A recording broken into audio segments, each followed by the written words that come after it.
The clock on the dispatch center wall showed 3:47 a.m. when the call came through. March 15, 2023 in Cedar Falls, Iowa, was shaping up to be just another quiet night for the emergency services until Marcos Rivera's panicked voice crackled through the radio waves. His words were jumbled, desperate, but the message was clear. His 8-month-old son Dylan was in serious trouble. Emergency dispatcher Janet Miller had been working the night shift for 12 years, and she could usually distinguish between genuine emergencies and false alarms within the first few seconds of a call. This one sent chills down her spine. The father's voice carried a particular quality of terror that couldn't be faked, yet something about his explanation felt rehearsed, as if he had practiced these exact words before dialing 911. Paramedic teams Alpha 7 and Bravo 3 were dispatched immediately to 1247 Oak Street, a modest 2-story house in one of Cedar Falls' middle-class neighborhoods. The Rivera family had lived there for 3 years, according to city records, and had never appeared on emergency services radar before.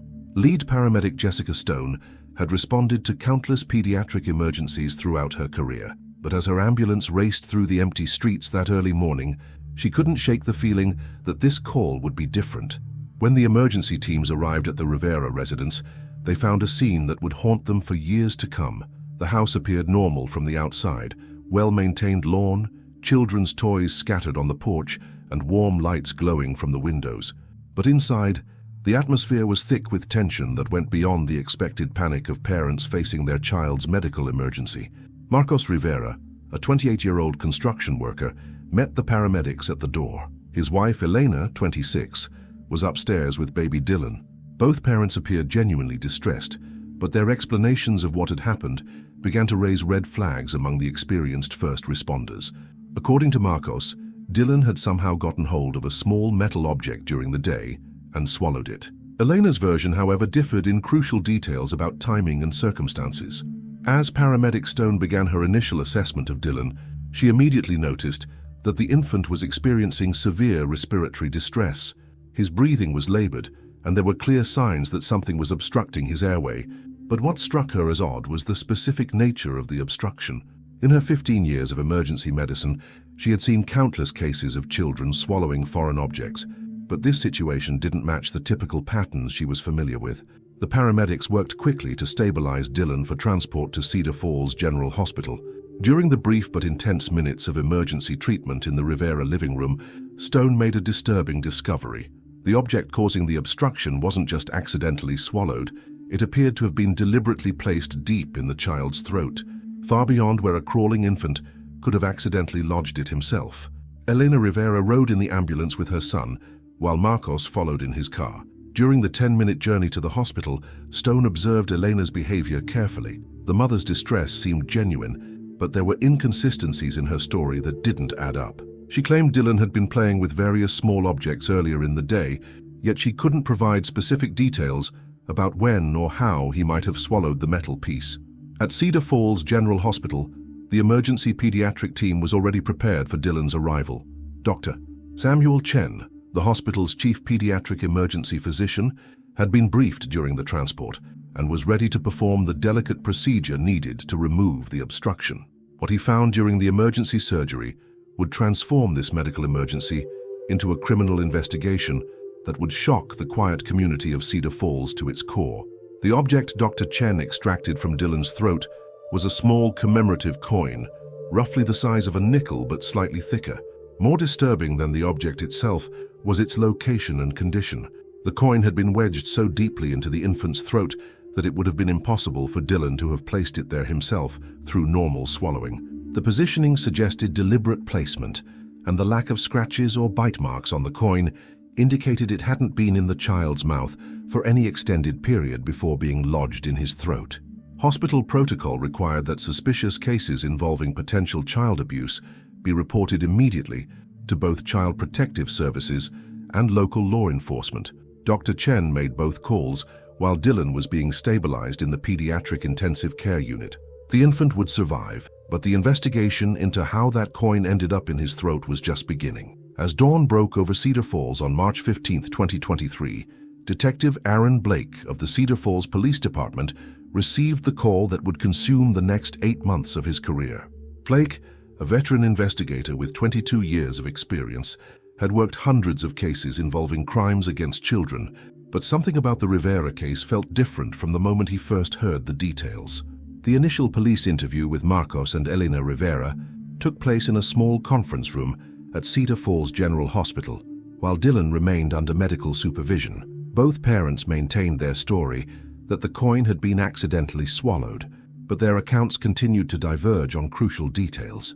These inconsistencies, combined with the medical evidence suggesting deliberate placement of the object, prompted Blake to request a formal investigation into the circumstances surrounding Dylan's injury. What Detective Blake didn't know at that moment was that the Rivera family's financial records would soon reveal a motive so shocking that it would challenge everything the Cedar Falls community thought they knew about the limits of parental desperation.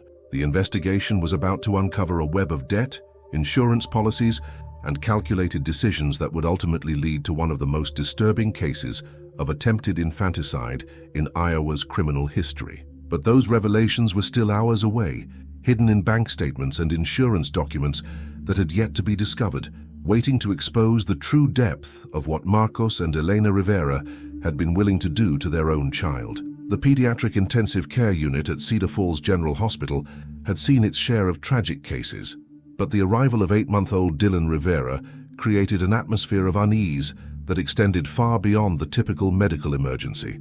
As doctor, Samuel Chen completed the delicate surgical procedure to remove the commemorative coin from Dylan's throat. He couldn't shake the growing certainty that this was no accident. The coin itself told a disturbing story. Under examination, it appeared to be a commemorative piece from a local casino, showing minimal wear despite supposedly being accessible to a crawling infant. More troubling was the complete absence of saliva residue or teeth marks that would typically be found on objects that children had been mouthing or playing with before accidentally swallowing them. The coin was clean, almost pristine, suggesting it had been handled by adult hands shortly before being placed in Dylan's throat. Hospital social worker Patricia Valdez arrived at the PICU within an hour of Dylan's admission. Valdez, who had been investigating potential child abuse cases for over a decade, was immediately struck by the demeanor of Dylan's parents. While both Marcos and Elena Rivera displayed what appeared to be genuine concern for their son's condition, their interactions with each other seemed strangely choreographed, as if they were performing roles rather than experiencing a genuine family crisis. During separate interviews conducted by Valdez, the inconsistencies in the parents' stories became more pronounced. Elena claimed that Dylan had been playing with various small objects from Marcos's work toolbox earlier that afternoon, including several coins that he used for measurements. However, when pressed for specific details, she couldn't remember exactly when she had last seen Dylan handling the objects or how long the coins had been accessible to him. Marcos's version of events painted a different picture entirely. He insisted that he had secured all small objects in his toolbox the previous evening and that Dylan couldn't have accessed them without adult assistance. When confronted with his wife's contradictory account, Marcos became defensive and claimed that Elena was confused due to the stress of the emergency. This pattern of conflicting statements would become a hallmark of the Rivera case as the investigation progressed. The hospital's child protection team, led by Dr. Amanda Foster, conducted a comprehensive examination of Dylan that revealed additional concerning findings. While the infant had no visible signs of physical abuse, his medical history showed a pattern of minor injuries and illnesses that, while not individually suspicious, formed a troubling pattern when viewed collectively. Over the past 6 months, Dylan had been brought to the emergency room 3 times for various ailments that his parents claimed were accidents or sudden illnesses. Medical records from these previous visits showed that Dylan had suffered from what his parents described as sudden choking episodes, unexplained fevers, and an incident where he allegedly fell from his crib despite being too young to climb out on his own. Each incident had been treated as isolated events, but when examined together, they suggested a pattern of deliberate harm disguised as accidents or natural illnesses. Detective Blake's preliminary investigation into the Rivera family's background revealed a young couple struggling with significant financial pressures.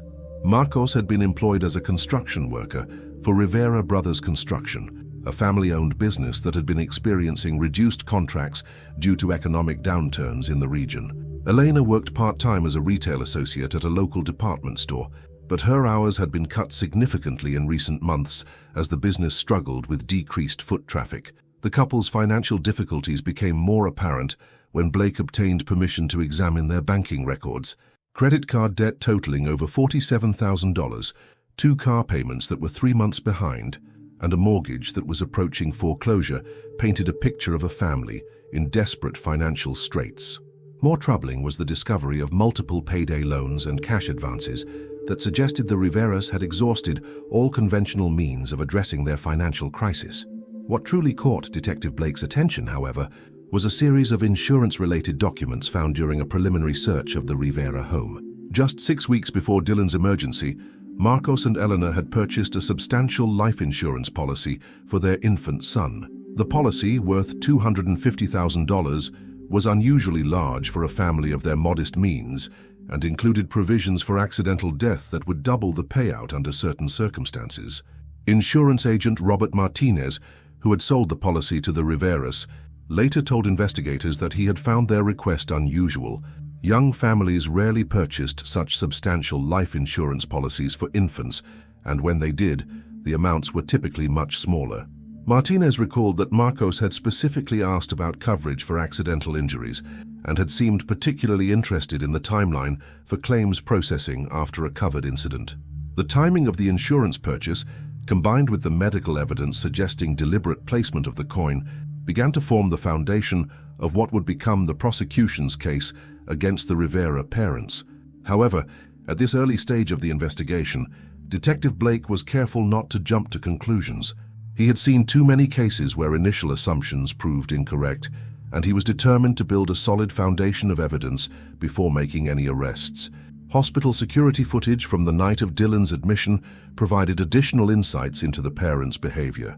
While both Marcos and Elena appeared appropriately concerned about their son's condition, their private conversations in the hospital waiting room showed a different dynamic. Body language experts who later analyzed the footage noted several instances where the couple appeared to be coaching each other on their responses to medical staff questions, suggesting a level of coordination that went beyond normal parental communication during a crisis. The most damning piece of early evidence came from the hospital's timeline reconstruction of Dylan's condition upon arrival. Based on the infant's physiological responses and the position of the coin in his throat, medical experts determined that the obstruction had been in place for no more than 30 to 45 minutes before the emergency call was made. This time frame contradicted both parents' claims that Dylan had been in distress for several hours before they decided to call for help. As Chapter 2 of this investigation drew to a close, Detective Blake found himself facing a case that challenged his assumptions about the lengths to which desperate parents might go to solve their financial problems. The evidence was beginning to point toward a deliberate attempt to harm Dylan, but the full scope of what Marcos and Elena Rivera had allegedly planned was still hidden beneath layers of deception and carefully constructed alibis that would take weeks to unravel completely. The investigation was about to take a turn that would reveal not just the depth of the Rivera family's financial desperation, but also the calculated nature of what appeared to be a carefully orchestrated plan to commit insurance fraud through the most unthinkable means imaginable. Detective Aaron Blake had investigated hundreds of cases during his 22-year career with the Cedar Falls Police Department, but few had generated the kind of evidence trail that was emerging in the Rivera case. As the investigation entered its second week, what had initially appeared to be a tragic accident was transforming into something far more sinister and calculated than anyone had imagined. The formal search warrant for the Rivera residence at 1247 Oak Street was executed on March 22nd, exactly 1 week after Dylan's emergency hospitalization. Blake led a team of 4 investigators and 2 forensic specialists through every room of the modest 2-story home, looking for evidence that might explain how a commemorative casino coin had ended up lodged in an 8-month-old infant's throat. What they discovered in the master bedroom's closet would become a crucial piece of the prosecution's eventual case. Hidden behind winter coats and stored in a shoebox marked Christmas decorations was a collection of documents that painted a disturbing picture of the Rivera family's financial situation and their apparent attempts to find a solution to their mounting debts. The shoebox contained bank statements showing that Marcos and Elena had fallen behind on virtually every financial obligation they had undertaken. Their mortgage payment was 4 months in arrears, with foreclosure proceedings scheduled to begin within 30 days. Credit card minimum payments totaling over $1,500 per month had gone unpaid for 3 consecutive months, and collection agencies had begun calling daily, according to phone records seized during the search. More troubling were the handwritten notes found among the financial documents. In Elena's distinctive cursive handwriting, investigators discovered what appeared to be calculations related to insurance payouts, funeral costs, and debt elimination scenarios. One particularly damning piece of evidence was a notebook page where Elena had written Dillon Policy 250K, followed by a series of mathematical calculations that showed how the insurance payout would cover their debts and leave them with a substantial remainder. Forensic accountant Margaret Torres was brought in to analyze the Rivera family's complete financial picture. Her examination revealed that Marcos and Elena were facing bankruptcy within weeks if they couldn't find a way to address their immediate financial obligations. The couple's combined monthly income of approximately $3,400 was insufficient to cover their basic living expenses, plus the minimum payments on their accumulated debt. Torres's analysis also revealed a pattern of increasingly desperate financial decisions made by the couple over the previous 6 months. They had borrowed money from family members, taken multiple payday loans with exorbitant interest rates, and had even attempted to refinance their home despite having negative equity and poor credit scores. Every conventional avenue for addressing their financial crisis had been exhausted by the time Dillon's insurance policy was purchased. The investigation took a significant turn when Detective Blake interviewed the Rivera family's neighbors on Oak Street. What emerged from these conversations was a picture of a couple whose behavior had become increasingly erratic in the months leading up to Dillon's emergency hospitalization. Sarah Mitchell, who lived directly across the street from the Riveras, told investigators that she had noticed strange activity at the Rivera home during late evening hours. On several occasions in February and early March, she had observed both Marcos and Elena leaving the house separately after 10 p.m., returning at different times throughout the night. This behavior was unusual for a couple with an infant, and Mitchell had wondered if they were having marital problems. More significantly, Mitchell reported that she had heard what sounded like heated arguments coming from the Rivera home on multiple occasions during the 2 weeks before Dillon's emergency. While she couldn't make out specific words, the tone and intensity of these arguments suggested that the couple was under severe stress about something more serious than typical domestic disagreements. Another neighbor, retired teacher Dorothy Chen, provided information that proved crucial to understanding the timeline of the Rivera family's planning. Chen, who maintained detailed personal calendars and had a clear view of the Rivera driveway from her kitchen window, documented several visits to the Rivera home by individuals she didn't recognize during the month of February. One visitor, who arrived in a sedan with insurance company decals, spent approximately 2 hours at the Rivera residence on February 18th. This date corresponded exactly with the initial consultation that led to Dillon's life insurance policy being purchased. Chen had noted the visit because insurance salespeople rarely made such lengthy house calls in her experience, and the timing seemed unusual given the family's apparent financial struggles. The investigation expanded to include analysis of the Rivera family's digital footprint, revealing another layer of evidence that supported the theory of premeditated planning. Computer forensics specialist David Park examined both Marcos's and Elena's smartphones, as well as the family's shared laptop computer. The digital evidence revealed a series of internet searches that painted a disturbing picture of the couple's thought processes in the weeks leading up to Dillon's hospitalization. Elena's phone showed searches for infant choking accidents, how long can baby survive without oxygen, and symptoms of airway obstruction in babies. More damning were searches for insurance claim processing time and accidental death investigation procedures. Marcos's phone revealed searches for small objects that block airway and emergency room procedures for choking infants. Most troubling was a search history, showing that he had researched the specific casino where the commemorative coin found in Dillon's throat had been obtained. Records from the Riverside Casino showed that Marcos had visited the facility on March 8th, exactly 1 week before Dillon's emergency, and had specifically requested commemorative coins from the gift shop. The couple's shared computer revealed additional evidence of planning and coordination. Email communications between Marcos and Elena during work hours showed discussions about the plan and references to taking care of the situation by next week. While these messages were coded and didn't explicitly reference harming Dylan, the context and timing made their meaning increasingly clear as more evidence accumulated. Dr. Amanda Foster's continued medical evaluation of Dylan provided additional support for the theory that his injury was deliberately inflicted. Advanced imaging studies revealed that the coin had been positioned with precision that would have been impossible through accidental swallowing. The angle and depth of placement required adult manipulation and suggested familiarity with basic anatomy that went beyond what would be expected from a panicked emergency response. Furthermore, toxicology tests revealed traces of an over-the-counter sleep aid in Dylan's system. While the levels weren't dangerous, they were sufficient to make an infant drowsy and less likely to resist having a foreign object placed in his throat.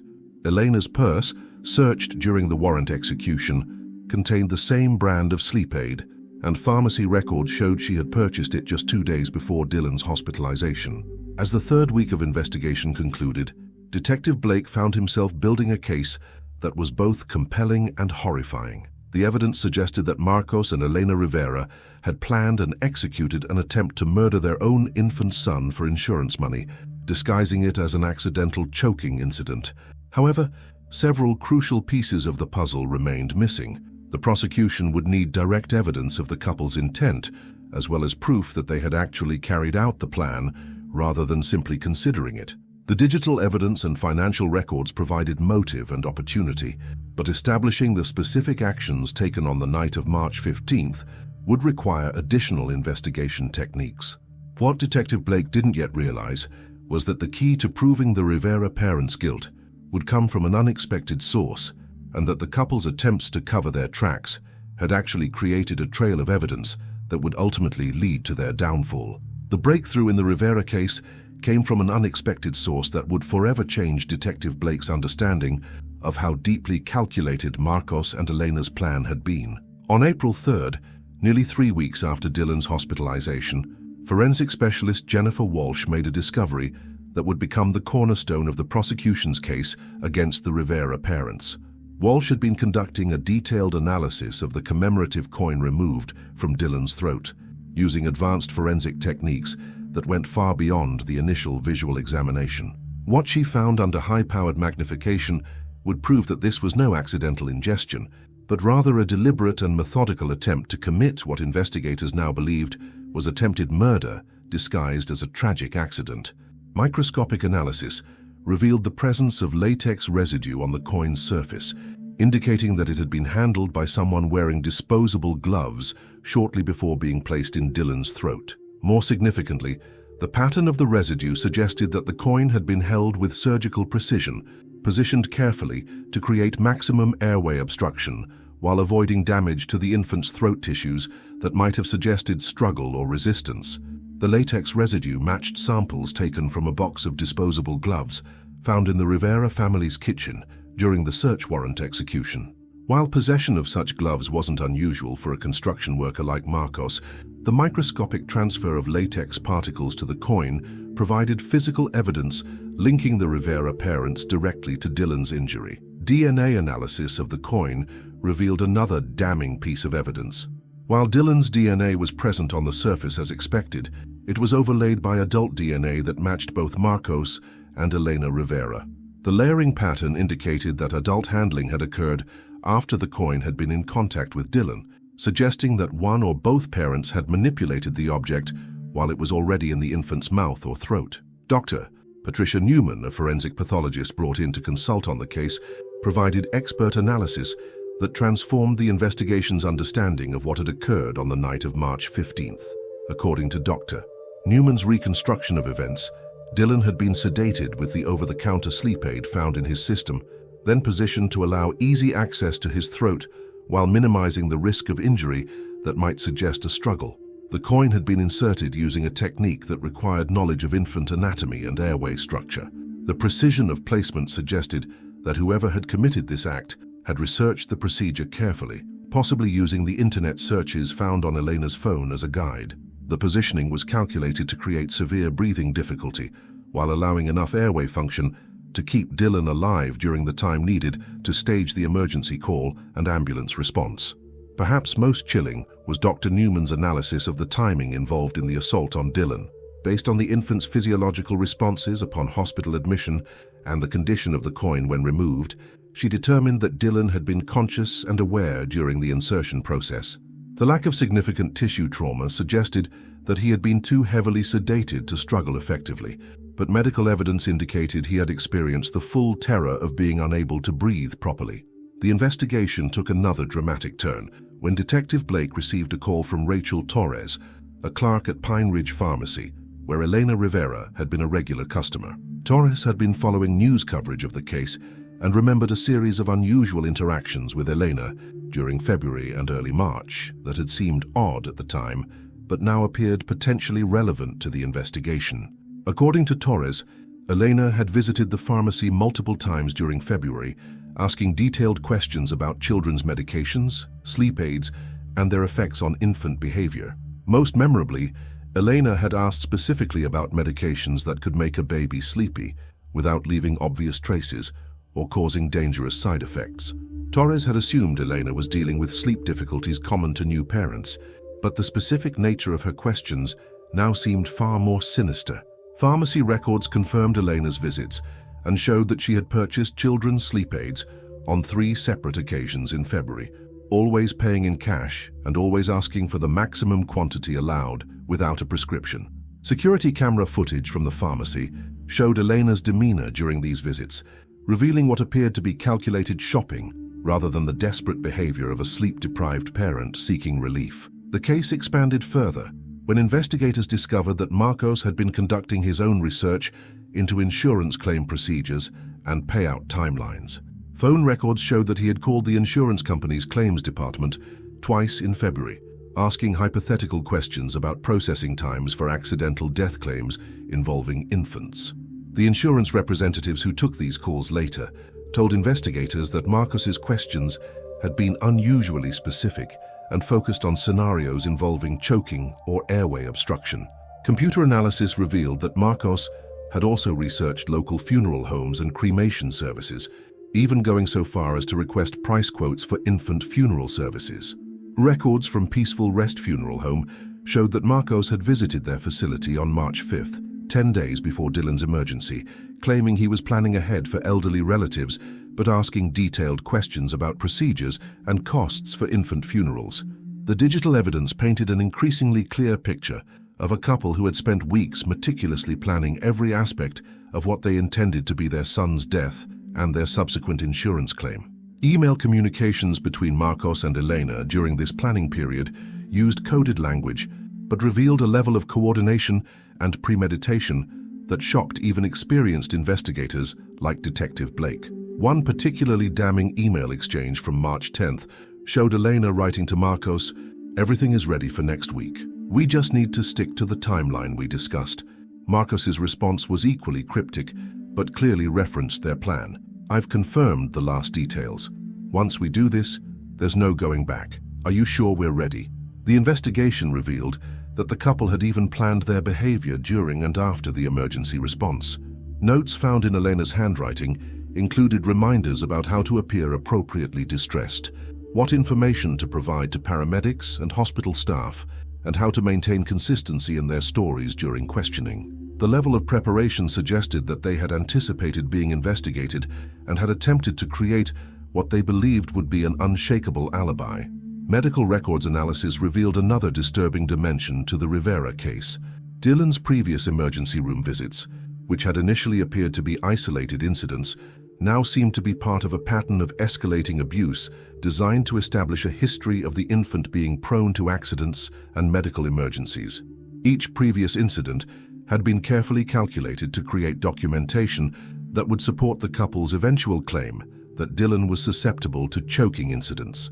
As Chapter 4 of the investigation concluded, Detective Blake and his team had assembled a comprehensive case that revealed the Rivera parents' plan in horrifying detail. However, the most crucial element was still missing: direct evidence of the actual assault on Dylan and proof of which parent had physically placed the coin in the infant's throat. What investigators didn't yet know was that the key to solving this final piece of the puzzle lay in technology they hadn't yet fully explored: and that the Rivera parents had unknowingly created a permanent record of their crime that would ultimately lead to their confessions and convictions. The final breakthrough in the Rivera case came from a source that neither Marcos nor Elena had considered when planning their elaborate scheme. On April 18th, more than a month after Dylan's hospitalization, digital forensics specialist David Park made a discovery that would shatter the couple's carefully constructed alibis and force them to confront the overwhelming evidence of their guilt. Park had been conducting an exhaustive analysis of the Rivera family's electronic devices, including a baby monitor system that the couple had installed in Dylan's nursery 6 months earlier.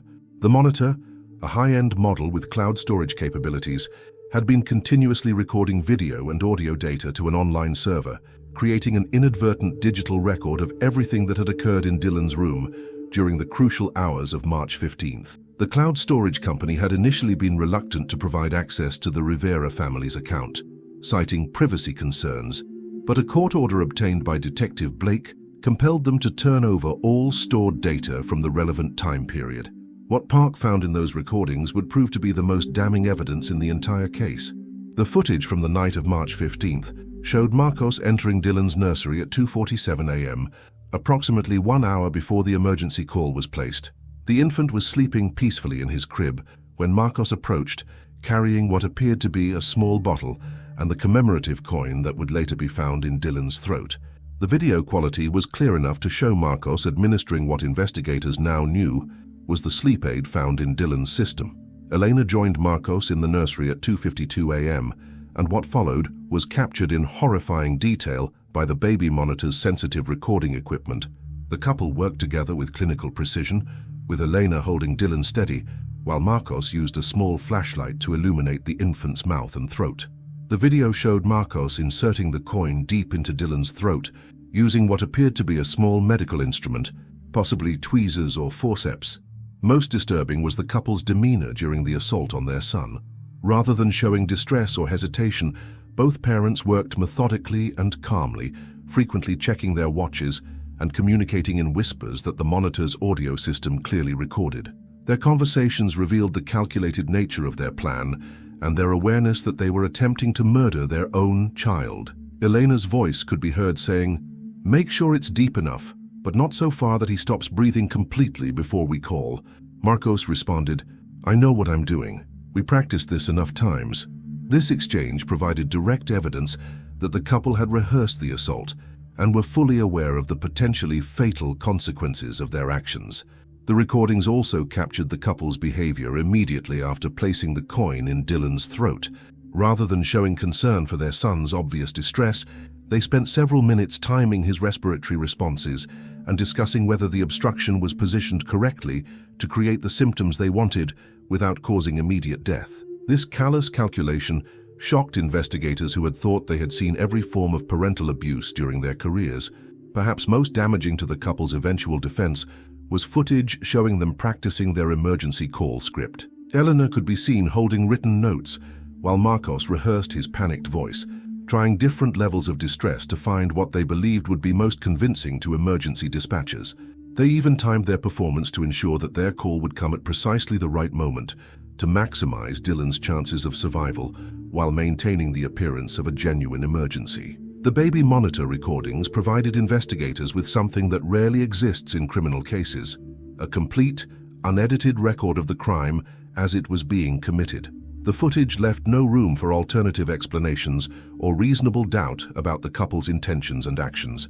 When Detective Blake confronted Marcos Rivera with the video evidence on April 20th, the construction worker's carefully maintained facade finally crumbled. Faced with irrefutable proof of his actions, Marcos initially attempted to claim that the recordings had been doctored or manipulated, but technical analysis by multiple independent experts confirmed their authenticity and continuity.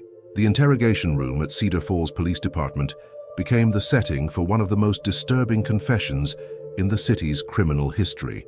With his attorney present, Marcos began to detail the desperate circumstances that had led him and Elena to consider harming their own son. The financial pressures they faced were real and severe, but his description of their decision-making process revealed a level of calculated cruelty that went beyond simple desperation.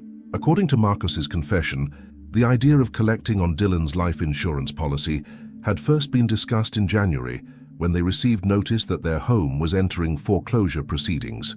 Initially, both parents had rejected the idea as unthinkable, but as their financial situation worsened and conventional solutions proved inadequate, the insurance money began to seem like their only option for avoiding bankruptcy and homelessness. The couple had spent weeks researching methods that would allow them to kill Dylan while making his death appear accidental. They had considered various scenarios, including drowning, falls, and poisoning, before settling on airway obstruction as the method most likely to be ruled accidental by investigators. Their research had been thorough and methodical, involving medical texts, internet searches, and consultations with insurance agents about claim procedures. Elena's confession, obtained the following day, provided additional details about the psychological process that had led them to attempt murdering their son. According to Elena, both parents had initially been horrified by the idea, but financial desperation and the belief that they would never be caught had gradually eroded their moral resistance to the plan. She described a gradual process of dehumanizing Dylan in their minds, referring to him as the solution rather than their son during planning discussions. This psychological distancing had allowed them to proceed with actions that would have been unthinkable if they had continued to view Dylan as their beloved child rather than an obstacle to their financial recovery. The confessions revealed that the couple had even planned Dylan's funeral and their subsequent lives after collecting the insurance money. They had identified a small apartment they intended to rent in a different city, where they could start over without the burden of their accumulated debt. The insurance payout would have provided them with enough money to live comfortably for several years while rebuilding their financial stability. Both parents admitted that they had expected to feel grief and remorse after Dylan's death, but they had convinced themselves that these feelings would be manageable compared to the desperation they were experiencing due to their financial crisis.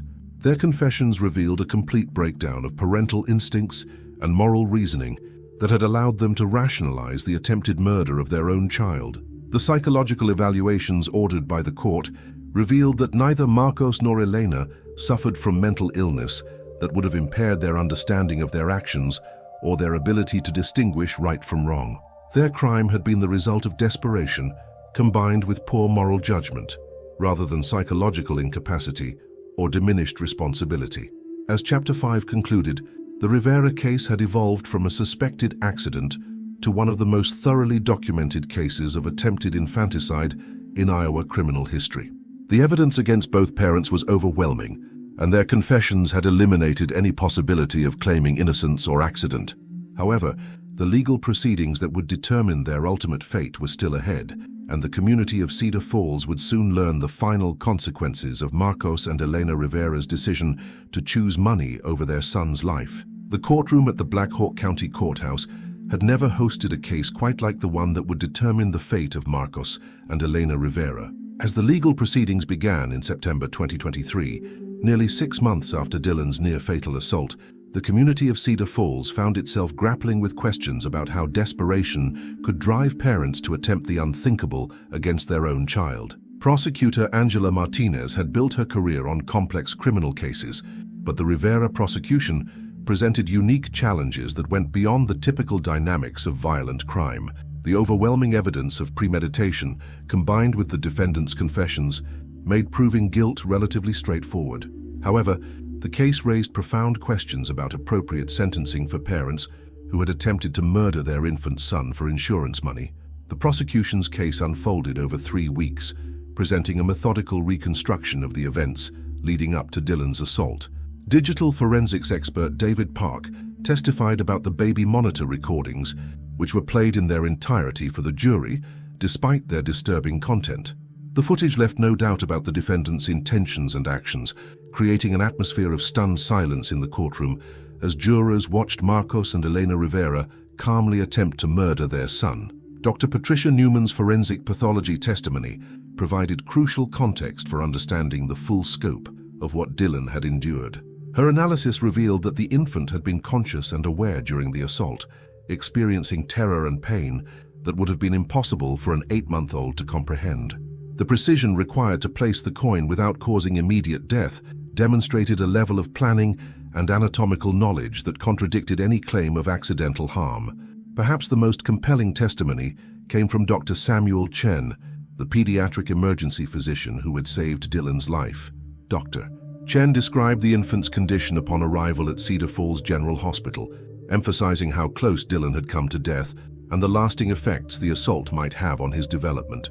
His professional composure wavered as he described removing the coin from Dylan's throat, knowing that it had been deliberately placed there by the child's own parents. The financial evidence presented by forensic accountant Margaret Torres painted a detailed picture of the Rivera family's desperate circumstances, but also demonstrated the calculated nature of their insurance fraud scheme. Torres testified that the couple had researched insurance policies specifically designed to maximize payouts for accidental deaths, choosing coverage amounts that would have completely eliminated their debt while providing substantial additional funds. Defense attorney Robert Harrison faced the nearly impossible task of arguing for leniency in a case where his clients had confessed to attempting to murder their infant son. Harrison's strategy focused on the couple's lack of criminal history, their genuine financial desperation, and their expressions of remorse following their arrests. He argued that severe financial stress had temporarily impaired their judgment, leading to actions that were completely out of character for both defendants. The defense presented testimony from family members and friends who described Marcos and Elena as loving parents who had been devoted to Dylan before their financial crisis began. Character witnesses testified that both defendants had been active in their church community and had never shown signs of violence or aggression toward children. This testimony was intended to support the argument that their crime was an aberration caused by extraordinary circumstances rather than evidence of inherent dangerousness. Mental health expert Dr. Lisa Rodriguez testified for the defense about the psychological effects of severe financial stress on decision-making processes. According to Dr. Rodriguez, the type of overwhelming debt faced by the Rivera family could create cognitive distortions that made extreme solutions seem reasonable to otherwise rational individuals. However, her testimony was limited by the fact that neither defendant met the legal criteria for diminished capacity or mental illness defenses. The prosecution's rebuttal focused on the extensive planning and premeditation evident in the case. Prosecutor Martinez argued that the couple's financial problems, while real, were not unique and certainly didn't justify attempting to murder their own child. She emphasized that thousands of families faced similar financial crises without resorting to violence, and that the defendant's actions represented a fundamental moral failure rather than an understandable response to stress.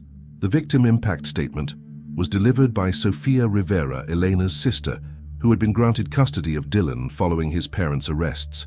Sofia described the ongoing effects of the assault on Dylan's development, including respiratory problems and attachment difficulties that might require years of therapy to address.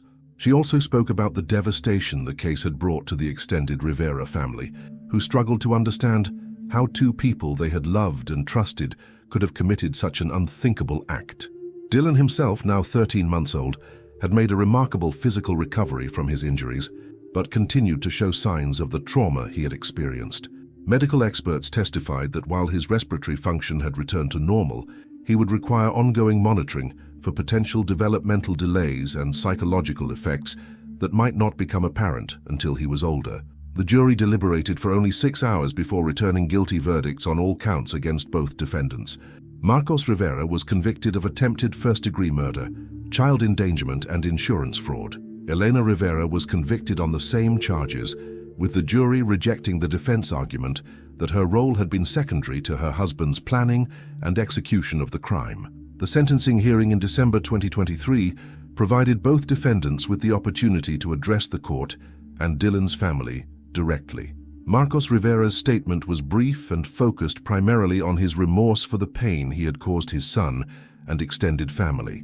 He acknowledged that financial pressures could never justify his actions and expressed hope that Dylan would grow up without memory of the assault he had suffered. Elena Rivera's statement was more extensive and emotional, describing the gradual process by which financial desperation had eroded her moral judgment and maternal instincts. She spoke about the shame and self-loathing she experienced daily since being forced to confront the reality of what she had attempted to do to her own child. Her tears appeared genuine, but they could not undo the calculated nature of her participation in the assault on Dylan. Judge Patricia Williams delivered sentences that reflected both the severity of the crime and the unique circumstances of the case. Marcos Rivera received 25 years in prison without the possibility of parole for 15 years. Helena Rivera was sentenced to 20 years in prison with the possibility of parole after 12 years, reflecting the court's finding that her cooperation with investigators had been more extensive than her husband's. The insurance fraud charges resulted in additional financial penalties and restitution orders that would prevent either defendant from profiting from their crime, even if they successfully appealed their convictions. The life insurance policy on Dylan was voided, and both defendants were ordered to pay restitution to cover Dylan's ongoing medical and psychological care. Dylan Rivera, now a healthy toddler in the loving care of his Aunt Sophia, would grow up knowing that he had survived one of the most calculated acts of parental betrayal in Iowa criminal history. The case had established important precedents for investigating suspected child abuse cases involving insurance fraud and had led to enhanced training for emergency responders in recognizing signs of deliberately inflicted injuries. The Rivera case served as a stark reminder that financial desperation, while understandable, could never justify violence against innocent victims, especially children who depended on their parents for protection and care. For the community of Cedar Falls, the case would be remembered as a cautionary tale about the importance of seeking help during times of crisis rather than allowing desperation to override fundamental moral boundaries. As Marcos and Helena Rivera began serving their sentences, Dylan continued to thrive under his aunt's care, surrounded by family members committed to helping him heal from the trauma inflicted by the two people who should have protected him most. The case was closed, but its impact on everyone involved would last for many years to come.